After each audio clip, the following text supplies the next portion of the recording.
This is Sybert signing into Red Alert 3. We're on the map Infinity Isle, and I am all jazzed up. I've pretty much been casting almost all day today, and I'm finally getting around to Red Alert 3. Now on the left side, as the Green Empire player, we do have Fordell.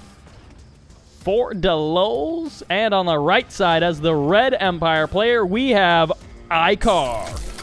I tried Smurf checking this guy, and the only thing that showed up was ikar, so maybe that's his primary account. You can, of course, let me know in the comments if you know who this is, and it is indeed the Smurf of another player that is maybe a little bit more well-known. At any rate, it's an EVE, not something that we actually see very often, but both of these guys opened random, so they don't actually know that it's an EVE. Well, not for a little while at least. We do have the blind open into Double Refinery Mecha Bay for Fordell. Never mind.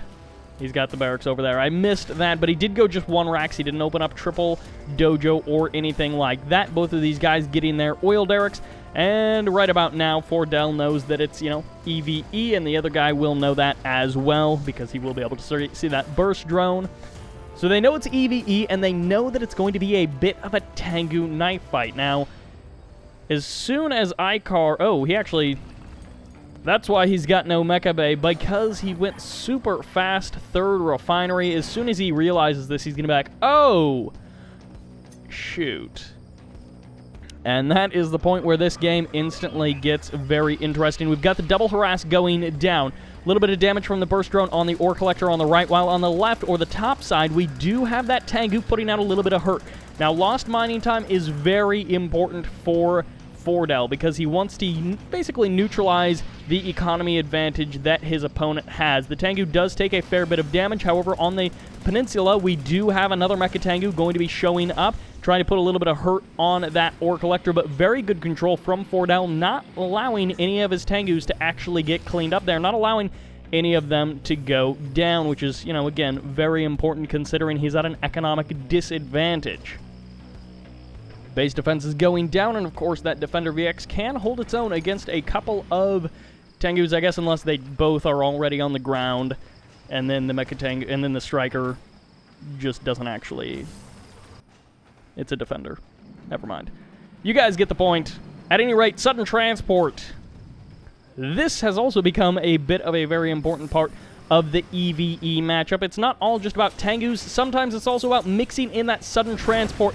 Fordell, very wisely, going to be packing along a couple of Imperial Warriors. Of course, he knew that that structure already had tank busters inside of it. Fordell does manage to land one tank buster inside. He might actually get the kill on that ore collector, which would be super great. That's actually... I think that completely makes this attack worth it, because there's not actually a huge amount of infantry here waiting for... there's not actually a huge amount of infantry invested, I should say, for Fordell, which means he was able to snipe down a Harvester, 1,400 credits, lost mining time. That's a nice move for Fordell. Even put a little bit of hurt on the Tengus. Of course, they can heal back up. No problem. In the Tengu count, we've got 7 in the skies. Of course, more are probably on the production tab for Fordell, while Ikar is at just the 6. Now, if he engages with the tank busters, that could really change things, but it's not actually going to be changing things, as once again, the engagement is going to be favoring Fordell. He's trying to move forward. He's got that honorable discharge. Nice splash damage. Ikar is making the critical mistakes here. He's way down in Tengus now, and lots of them are very low on HP, but he is going to be pulling back to that Defender core. He knows not to make too many more mistakes. But we do have still the economic advantage being in favor of Ikar. Maybe not too far in the advantage, since he did have to replenish that Harvester. He did lose that mining time, and he's a little bit down on the Tengus. So he's had to spend a bit more cash in some different places, but that may eventually pay off in the long run.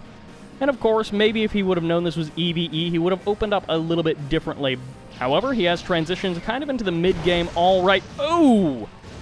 He didn't even get a chance to deploy that. He wasn't able to buy any more time with that particular Defender core, and he really just couldn't really do all that much with it. MCVs are brought off the line, and of course, Fordell is looking for the easy crushes immediately as these units pop out of that Mecha Bay.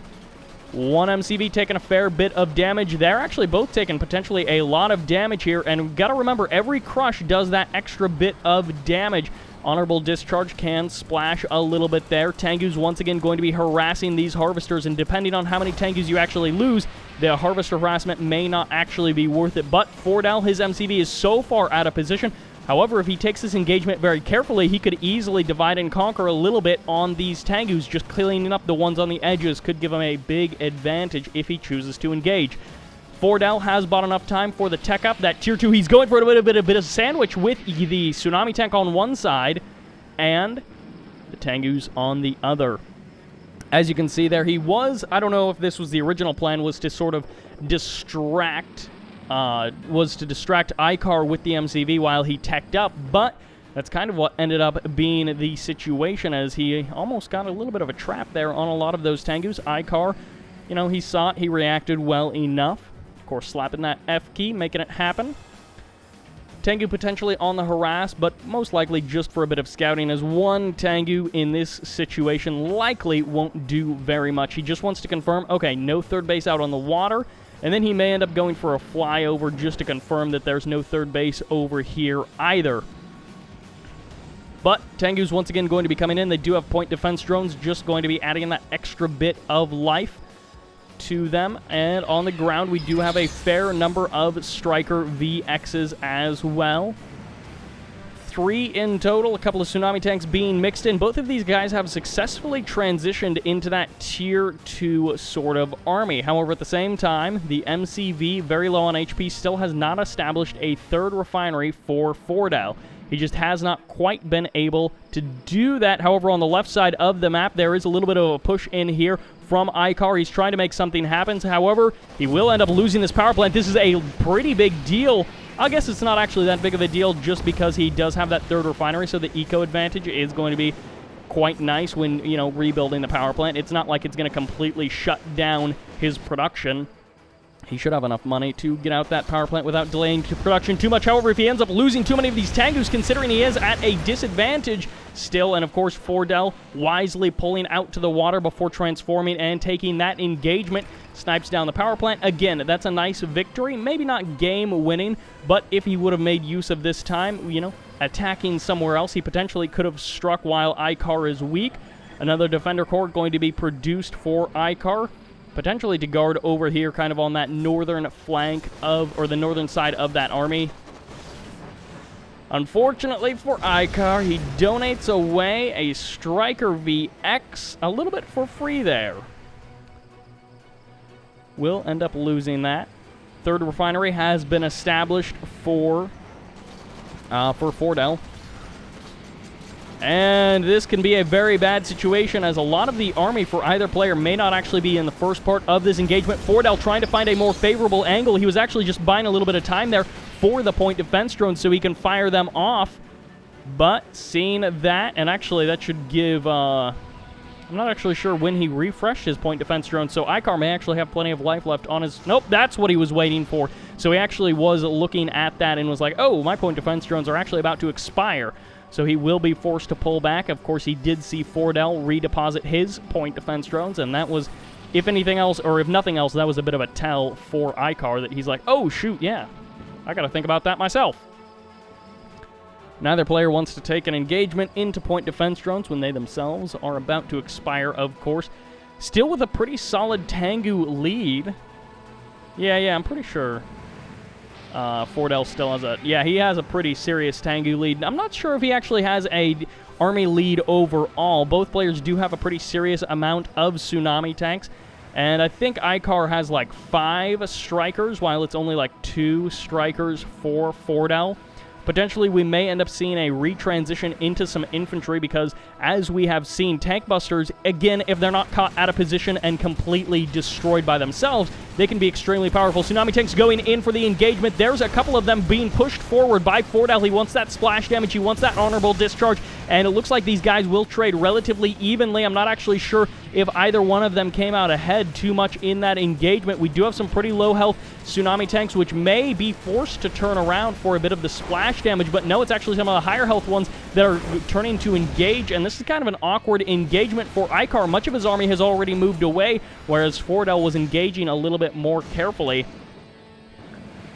Tsunami tanks for both sides end up going down, but they have more of just returned to the status quo. Infantry being pumped out, and of course tank busters, once again, if they are controlled properly, and if they are not just left out to die on their own, they can add so much critical anti-vehicle DPS to this army composition.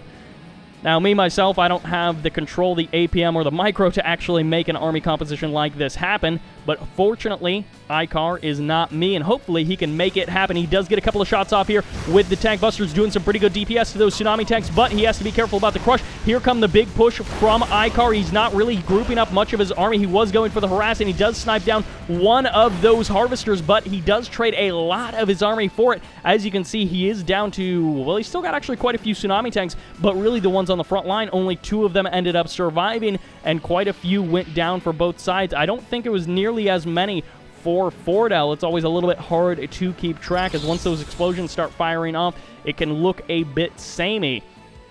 The nice thing was the kill and the deny of the mining time. That harvester does cost the extra resources to reproduce, and then you also lose so much mining time.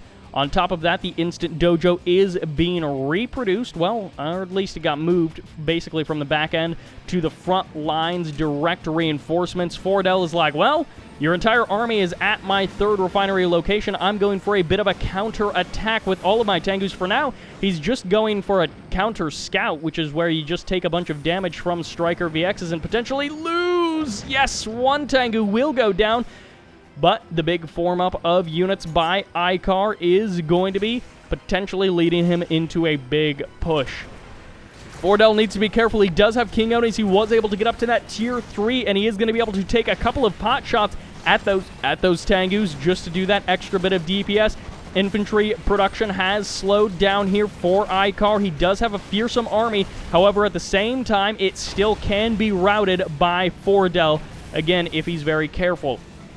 And the Wave Force Artillery, this is the new timer in the game, because there's different stages of the game, have different sort of timers.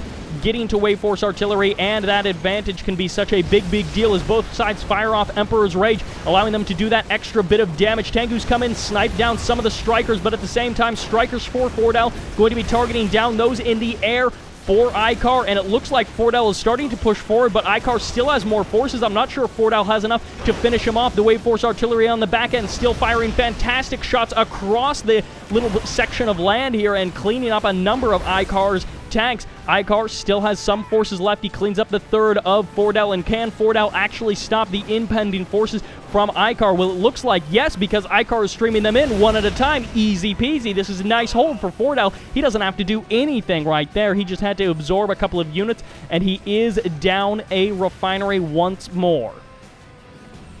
Might actually also be going down. Nope, the oil derrick will survive. That tsunami tank is out of range. Actually, no. We still got this. This civilian structure is capped by Ikar, and that oil derrick eventually will go down. The MCV got pushed back from the front line, and that is the power of artillery.